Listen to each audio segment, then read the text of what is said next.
ہم نے کہا کہ آپ کہاں جا رہے؟ بولا کہ ہم کامکھیا تک جائیں گے. تو ہم نے کہا کہ کامکھیا دیوی، کامکھیا کا نام ہی پڑا ہے کامکھیا دیوی، ماتا کامکھیا دیوی کے نام پر کامکھیا شہر کا نام کامکھیا پڑا. بولا میں اسی درشن کے لیے جا رہی. میں نے کہا کہ ٹھیک ہے، یہ میری طرف سے گفٹ ہے آپ کے لیے، آپ لے کر جائیے. یہ کوئی مبالغے کی بات نہیں. میں نے اس کو دیا اور خوشی خوشی لی. بولا بھیا پیسہ لے لیجیے. میں نے کہا کوئی بات نہیں. تو یہ ماحول ہونا چاہیے بھارت کے اندر میں.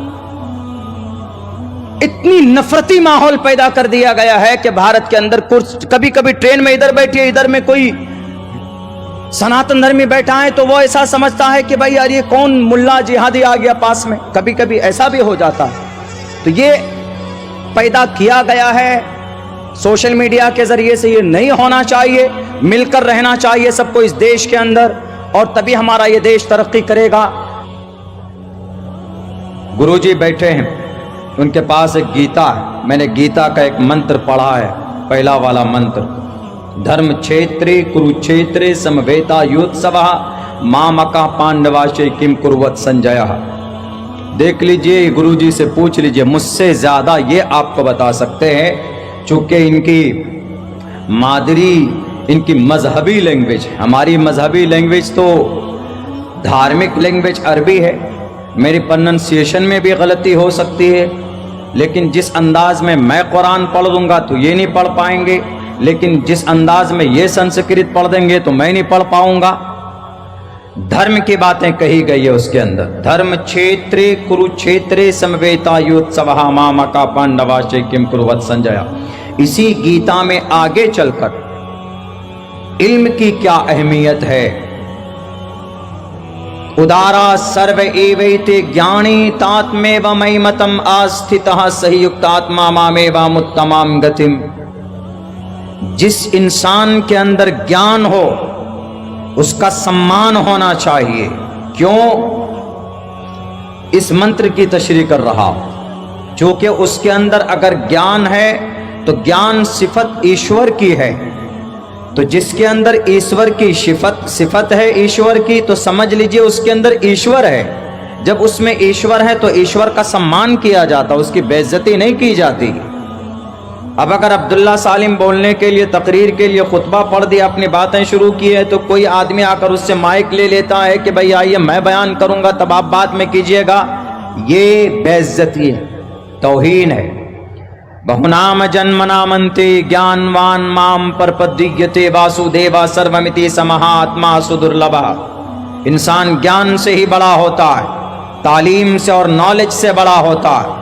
پنڈت دیانند سرسوتی جی نے بھی اپنی کتاب میں یہ بات لکھی ہے کہ جب کوئی ماں اور باپ اور ٹیچر کسی نوجوان پر محنت کرتا ہے وہ بہت مہان ہوتا ہے. یعنی اس پر جب گیان کے تعلق سے اس پر محنت کی جاتی ہے، وہ ماترمان پترمان چاریاوان پرشو ویدا. پرشو ویدا، مہاپرش ایسے نہیں بنتا. پرش منے پرش انسان، ویدا مطلب جانکاری. وید کے معنی جاننا، علم، نالج. تو بہرکیف ایک بہت بڑا مقام ہے. علم رکھنے والے کا مقام و مرتبہ ہمیں پہچاننے کی ضرورت ہے، بالمقابل دنیا کے اور دوسری پرانی کے بارے میں ان کے بالمقابل. آج یہ سمان ہم نہیں دیتے. سناتن دھرمی بھائیوں میں سمان ہے. اگر کہہ دیا جائے کہ یہ مہاراج ہیں، یہ ویدی ہیں، یہ چترویدی ہیں، تو وہ سر پر اٹھا کر لے کر گھومنا چاہتے ہیں. ان کے پیروں کو دودھ سے دھو کر ان کو پوتر رکھنا چاہتے ہیں. ہمارے یہاں نہیں ہے. ملا جی، مولانا صاحب، حافظ جی بس چندہ کرتے ہیں، فطرہ کھاتے ہیں. اس زمین پر میں دعوے کے ساتھ کہتا ہوں، اس زمین پر اسلامک عقیدے کے اعتبار سے اس زمین پر سب سے مقدس جماعت صحابہ کے بعد اگر کوئی ہے تو وہ ہمارے ٹوٹل علماء کرام کی جماعت ہے. ان میں حفاظ بھی آ جاتے ہیں، قاری قرہ حضرات بھی آتے ہیں. جو بھی شریعت کا جانکار ہے وہ سب کے سب آ جاتے ہیں. وارثین انبیاء ٹوٹل کے ٹوٹل آ جاتے ہیں. دونوں کے ثبوت اور دونوں کے دلائل میں نے قرآن اور گیتا کی روشنی میں آپ لوگوں کے سامنے پیش کی.